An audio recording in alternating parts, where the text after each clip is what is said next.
everyone. So, Worst Ex Ever Season 2 review, a harsh but necessary look at the red flags we keep ignoring. Worst Ex Ever Season 2 continues Netflix unsettling true crime docu-series format with four tightly structured hour-long episodes that focus on real survival testimonies and the disturbing patterns behind abusive relationship.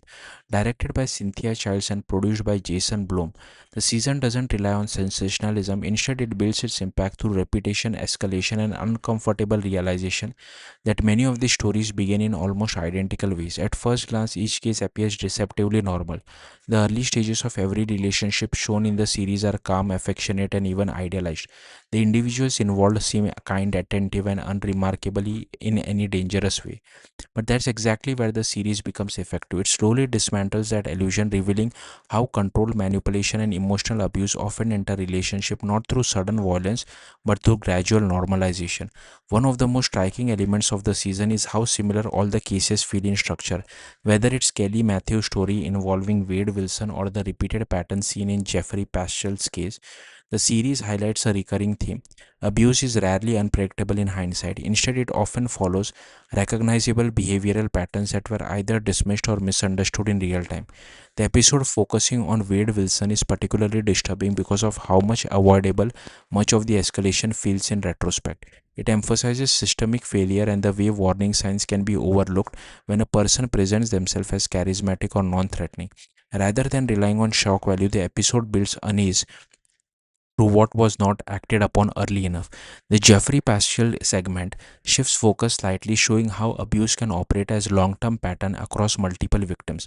This perspective reinforces one of the series' central ideas. Abusive behavior is often repetitive, not isolated. It thrives in environments where it is repeatedly excused or rationalized, allowing it to continue unchecked across different relationship and time periods. The season becomes even more emotionally intense in the episode center on Joy Spelcer's case. Here, the focus shifts from physical violence to psychological control and manipulation.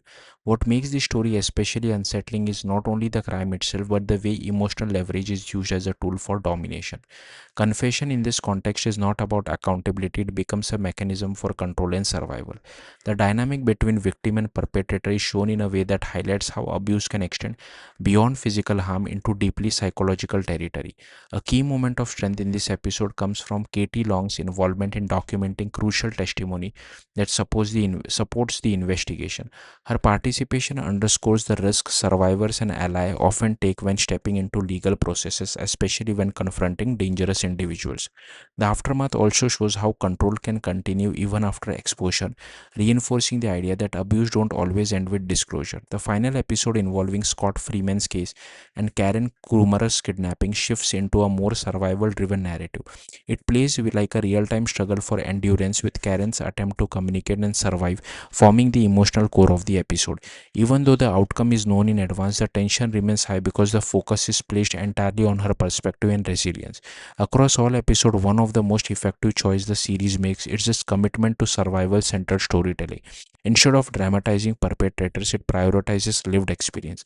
The survivors are not just narrators, they are positioned as the primary lens through which events are understood.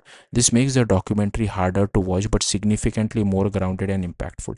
From a technical standpoint, the pacing is consistent and well managed. Each episode is allowed to breathe without feeling rushed, and use of reenactments is restrained enough to support rather than overshadow the real testimony.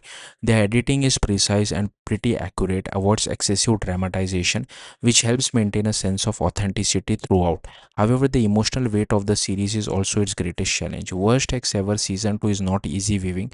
Its strength lies in its refusal to soften the reality of abuse, but also makes it mentally exhausting at points. There are moments where pausing becomes necessary, not because of confusion, but because of the emotional distress which it causes and the saturation. Despite that difficulty, the series succeeds in one of its core goal, awareness. It doesn't offer neat solution or simplified storytelling or conclusion. Instead, it forces attention onto patterns, control, isolation, escalation, and emotional dependence that often appear in real relationship long before they are recognized as dangerous. Ultimately, Worst Ex Ever Season 2 is difficult but important watch. It is structured lesson as entertainment and more as documentation, reminding viewers that abuse rarely begins in obvious ways. Its power lies in showing how normal everything can look right before it becomes something irreversible, and how crucial it is to recognize those early signs warning sign before they are dismissed as harmless. Thank you for watching. Bye.